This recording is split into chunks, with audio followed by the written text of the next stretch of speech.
வணக்கம் நண்பர்களே, ஜெயபிரேக் பேசுகிறேன். எப்படி பிஸ்னஸை கட்டமைக்கிறது?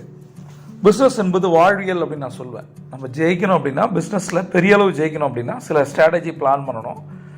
வெறும் 7 ஸ்ட்ராட்டஜி மூலம் எப்படி உங்களோட பிஸ்னஸை வேற அளவுக்கு கொண்டு போக போகிறீங்க. ஃபஸ்ட்டு ஐடியாஸை கண்டுபிடிங்க.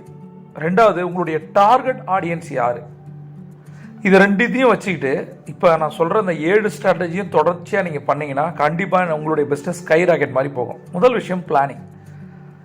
ஒரு பிஸ்னஸ் பிளானை கட்டமைங்க. முதல்ல அதை கிரியேட் பண்ணுங்கள். உங்கள் பிஸ்னஸ்க்கு ஒரு நேம் இருக்கா?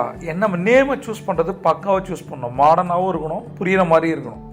அடுத்தது சப்ளையர்ஸ், எங்கேருந்து ப்ராடக்ட் வருது, அதோட காஸ்ட் என்ன, A to Z பார்க்கணும். அடுத்தது ஸ்டார்ட் அப் காஸ்ட்டு.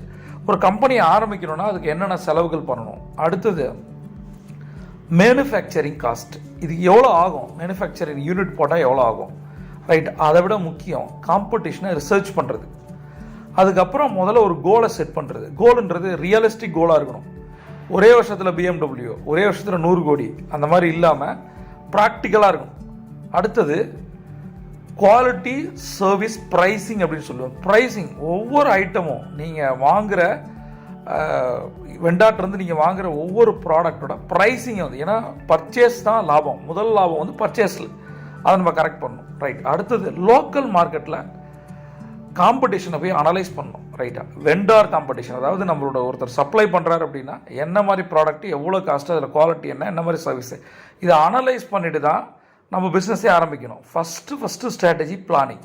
இதை சரியாக பண்ணாலே நம்ம பாதி ஜெயிச்சிரும். அடுத்தது நிறைய பேர் மிஸ் பண்ணுறது மார்க்கெட்டிங், ரைட். மார்க்கெட்டிங் பற்றி நான் சொல்லித்தரேன்.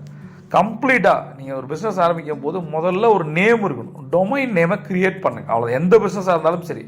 இப்போ எல்லாமே ஆன்லைன் தான், சரியா. என் டொமைனை கிரியேட் பண்ணியாச்சு. வெப்சைட்டு. அடுத்தது பிஸ்னஸ் இமெயில். ஏன் பிஸ்னஸ் இமெயில் ஜிமெயில் இல்லை அப்படின்னா, சில நிதி நிறுவனங்கள்ட்டையோ, அதாவது கடன் கேட்டு நீங்கள் போனாலும் சரி அல்லது இன்வெஸ்ட்மெண்ட்டுக்கு போனாலும் சரி, பொதுவாக ஜிமெயில் அக்செப்ட் பண்ண மாட்டாங்க. ஒரு பிஸ்னஸ் மெயிலே இல்லை அப்படின்னா எப்படி வருவாங்க? இப்போ ariga.nidhi@gmail.com அப்படின்னு நான் போடுறேன் என்னோட கம்பெனி அப்படின்னா, ஜிமெயில் ஓகே தான். பட் அது நான் ஒரு லோனுக்கு போகிறேன், இன்வெஸ்ட்மெண்ட்டுக்கு போகிறேன் அப்படின்னா கண்டிப்பாக அது எப்படி இருக்கணும்னா info@ariga.com, ariganidhi.com இந்த மாதிரி இருக்கணும். பிஸ்னஸ் மெயில் ரொம்ப ரொம்ப முக்கியம். அடுத்தது சோஷியல் மீடியா அக்கௌண்ட். சோஷியல் மீடியாவில் என்னென்னலாம் இருக்குது மெயினாக பார்த்தீங்கன்னா, இன்ஸ்டாகிராம், ஃபேஸ்புக்கு, FB, இது 3 கம்பல்சரி இருக்கணும், ரைட். அடுத்தது மெயிலிங் லிஸ்ட். இதை நிறைய பேர் மிஸ் பண்ணுறாங்க. மெயில் லிஸ்ட்டு, நம்மளுடைய கஸ்டமர்கிட்ட ப்ராஸ்பெக்டை மெயில் வாங்கணும். அடுத்தது அந்த மெயிலில் போயிட்டு சிக்னேச்சரை மாற்றணும். ஒரு செட்டிங்ஸில் போயிட்டு நீங்கள் அனுப்பும்போது உங்கள் கம்பெனி பற்றி ஒரு ஆடாக கூட இருக்கலாங்க, சரி, ஆஃபர்ஸாக கூட இருக்கலாம், அதை நம்ம க்ரியேட் பண்ணணும். அடுத்தது லுக் அண்ட் ஃபீலில் முதல்ல ஒரு பிஸ்னஸ் கார்டை ரெடி பண்ணணும். பிஸ்னஸ் கார்டு இல்லாத பிஸ்னஸ் மாதிரிலாம் இருக்காங்க.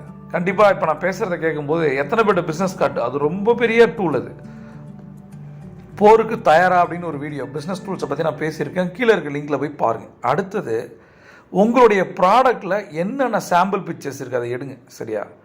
அந்த பிக்சர்ஸ் குவாலிட்டியாக இருக்கணும். கூகுளில் காப்பிரைட் இல்லாத ப்ராடக்டை எடுங்க. அல்லது இன்னும் யூஸ்ஃபுல்லாக இருக்கணும் அப்படின்னா கூகுளில் இருக்க இமேஜ் எடுத்து நீங்கள் பண்ணுறதை விட உங்களுடைய ப்ராடக்டை கொஞ்சம் ஒரு ப்ரொஃபஷனல் ஃபோட்டோகிராஃபர், எத்தனை ப்ராடக்ட் இருக்க போகுது, அவங்கள கூட்டு வச்சு ஃபோட்டோ எடுத்து அதை நீங்கள் அப்லோட் பண்ணலாம் பேசிக்கலாம்.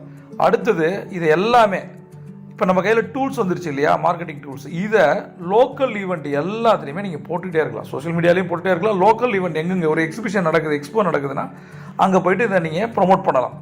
இது பேசிக்காக இப்போ 2 விஷயத்தை நான் சொல்லி தந்திருக்கேன். ஒன்று பிளானிங், இன்னொன்று மார்க்கெட்டிங். அடுத்தது இன்னும் சில விஷயங்களோட சந்திப்போம்.